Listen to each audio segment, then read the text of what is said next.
이번 20대 대선 투표를 하면서 저도 주변에 보니까 부쩍 그 정치에 관심을 많이 가지시는 분들이 이전보다 훨씬 늘었는 것 같아요.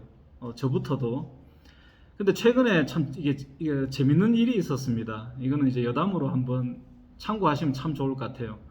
물론 수많은 정치하시는 분들 중에 아주 소수는 정말 국민들을 위하고 뭔가 지역 사회에 도움을 주고자 애쓰시는 분들도 많을 테고 정말 아닌 분들도 있죠. 이거는 사실인데 최근에 그 거제도를 중심으로 재밌는 일이 하나 있어요. 여러분들 거제도 잘 아시잖아요. 우리나라 양대 조선소, 대우 조선해양, 삼성중공업 이런 뭐 대기업 조선소가 두 개나 있는 단일 섬이면서도 불구하고 그곳에 이제 내년이죠. KTX가 이제 내려갑니다. 구미 김천역에서 남부 내륙 순환 철도 해가지고 거제도까지 깊숙이 이제 내려가는데 거제도에 이제 종착역을 정하는데 이제 두 개의 예정지가 있었어요.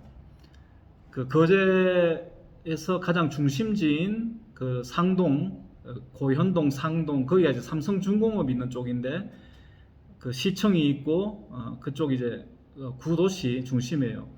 거기에 예정이 돼 있었고 하나는 이쪽에 이제 그 통영 쪽으로 조금 더 올라가서 이제 외곽지에 그 사등면 성내리라고 하는데 예정지가 하나 있었어요. 그 두 곳이 경합을 벌인 거죠. 근데 이제 대체로 이렇게 객관적으로 보면 그 상동 쪽이 시내 쪽이 아무래도 좋을 것 같다라는 여론은 많았지만 이 노선을 그만큼 더 연장하는데 돈이 상당히 많이 더 들고 그렇게 하는 또 어떤 어려움도 있고 그러한 조건이었는데 어쨌든 그 상동 쪽으로 이제 확정이 됐어요. 얼마 전에 그러니까 그 시내 쪽에 중심지 쪽에 최종 그 종착역이 이제 확정이 됐는데 어떤 문제가 생기냐면 그 종착역과 상관없이 철도가 지나가는 그쪽에 그 거제면이라고 그쪽을 지나가는데 거제면 사람들이 볼 때는 철도가 지나가니까 자기네들한테는 피해만 있지 사실 거기 덕되는 건 별로 없는 거죠. 뭐 사곡 쪽에 생기나 상동 쪽에 생기나 자기들은 접근성이 비슷하니까 그리고 이제 약간 외곽 쪽이니까 그래서 반대를 했지만 일단 결정이 났기 때문에 뭐 주민들이 반대해봐야 이렇게 번복되는 것은 쉽지 않을 것이다라고 누구나 생각을 했는데 번복이 됐죠. 아시는 분은 아실 테지만 최종 이제 확정이 된 거는 거제시 사등면 성내리라는 곳으로 이제 바다에 조금 근접한 시골 마을로 이제 정해졌어요. 근데 이 과정이 그 짧은 시간에 결정이 번복되는 상황이 있었는데 어떻게 가능했냐라고 보니까 거제면 사람들이 굉장히 지혜로웠어요. 뭐냐 하면 그 상동이라는 그쪽에 그 KTX가 최종 부지로 1차 확정됐던 그곳 일대에 부동산 거래 내역을 다 뽑아버린 거예요. 부동산 거래 내역을 다 뽑아서 청와대로 올라가 버리니까 순식간에 최종 종착역이 변경이 될 수 있도록 바뀌어 버렸어요. 이게 뭔 얘기냐 하면 이게 이제 정치 쪽의 이 비하인드 스토리죠. 사실 어떤 정책이 발표되면 미리 그쪽 사람들이 그쪽 지인들과 LH 이쪽 사람들이 미리 땅을 그쪽을 이제 투기를 다 해버리는 거지. 그 사람들이 이제 거기 부동산 거래 내역을 보니까 정치인들 사돈팔촌까지 뭐 일반 공무원들, 의사들 뭐 이렇게 각계각층에 돈 있는 사람들부터 해가지고 LH 공무원들 막 수두룩하게 거기 일대에 땅을 다 거래를 해놨더래요. 그래서 그거를 딱 챙겨가지고 이제 들고 중앙으로 올라가니까 오케이 그냥 없었던 일로 하고 저쪽으로 옮기는 걸로 변경하자 이렇게 순식간에 끝나버렸대요. 이게 뭔 얘기냐면 좀 비하인드 스토리라서 씁쓸하기도 하지만 이게 어쩔 수 없는 세상의 현실이라는 거죠. 그래서 이 거제도를 중심으로 재밌는 일이 있었는데 저는 뭐 목사 선교사이긴 하지만 원래 제가 또 이 경제학 또 대학원에서는 경영학하고 이제 젊어서부터 또 사업을 했던 사람이다 보니까 이 세상 정치와 경제, 사회 이것을 조금 그래도 상식적으로 이 분위기를 볼 수 있으면 훨씬 더 어떤 결정을 내리거나 하는데 지혜를 얻을 수 있다라고 싶어서 이런 얘기도 한번 나눠봅니다. 앞으로 우리나라가 이제 전국 방방곡곡 지금 참 많이 균형 발전을 나름 한다고 했는데 너무 서울, 경기 중심으로 너무 집중되는 것 같아요. 저희 나이쯤 되면 저도 이제 원래 한국 나이로 51살인데 조금 그래도 한 40대 후반 50 넘어가면 조금 이제 은퇴를 생각할 나이가 되지 않습니까? 그러면 좀 지방으로 뭐 강원도도 가보면 너무 좋고 제 고향 경상도도 뭐 나쁘진 않고 예, 뭐 이 부울경 저는 또 전라도도 잘 몰랐는데 이 선교사로 있으면서 보다 보니까 지인들이 생겨가지고 전라도 쪽도 이렇게 가보고 했지만 정말 너무 좋은 것 같아요. 제주도는 말할 것도 없고 제주도에 이제 친한 여동생도 있고 하지만 정말 전국 방방곡곡 우리나라는 너무 좋아서 우리 이제 좀 중년들 지나는 어떤 중추적인 역할을 하던 일꾼들이 이제 중반을 넘어가면 우리 국토 균형 발전을 위해서라도 조금 지방으로 눈을 돌려서 최소한 그래도 KTX도 가고 도로도 잘 나 있고 하니까 그리고 아무래도 집값도 좀 싸지 않습니까? 우리 전국 방방곡곡으로 이렇게 흩어져서 나이 들면 서로 이렇게 그 집도 방문하고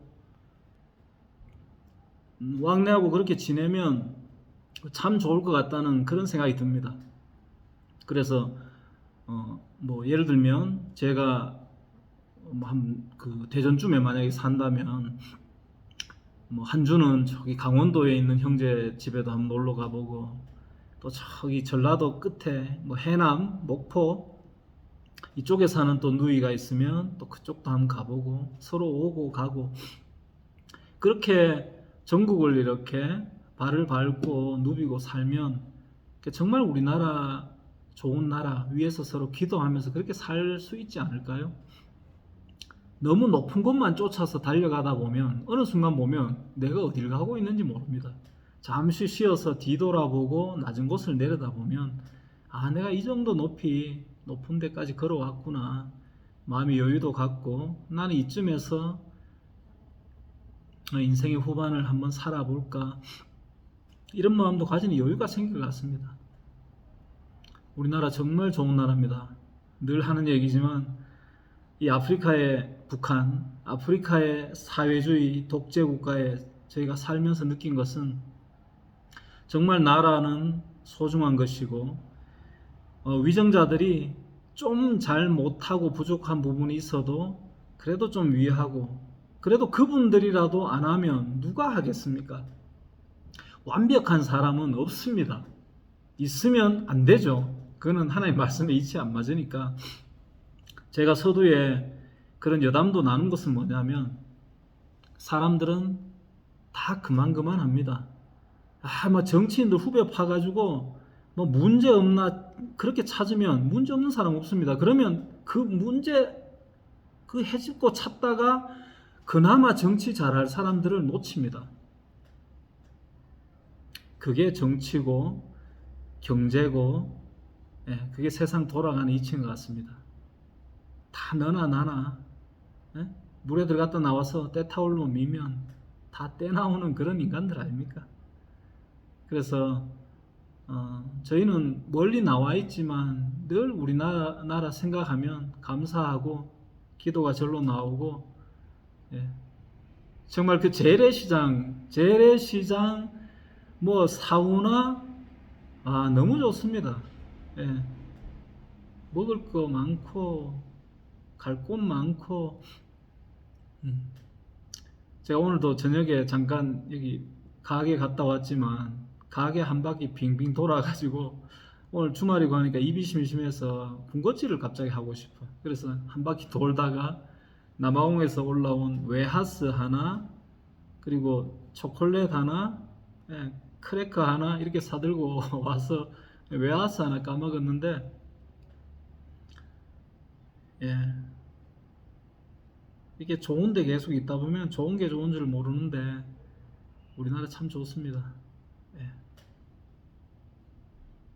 마음껏 누리시고, 우리 위정자들은 뭐 많이 좀, 예, 욕심 나는 거 조금 덜 욕심 내시고 조금 더 국민들을 위한 그런 정치 해주시면 참 좋겠습니다. 저도 어릴 때 참 이렇게 정치가도 되고 싶었고 그런 때도 있었지만, 예, 지금 뭐 이 먼 데까지 와가지고 우리 대사님도 계시고 뭐 여기 대사관 있지만 그분들은 그분들대로 나라의 어떤 대통령의 대리인으로 열심히 뛰지만, 또 우리는 선교사들은 선교사대로 나름 국위선양 작게라도 보태고 있습니다. 예, 우리나라가 얼마나 좋은 나라인지 외국에서는 알거든요. 그렇습니다. 예, 평안한 날 되시고 또 한 주 그리스도 안에 깊이 깊이 안식 누리시는 그런 매 순간 되길 간절히 축원합니다. 예, 행복하십시오. 김명호 선교사입니다.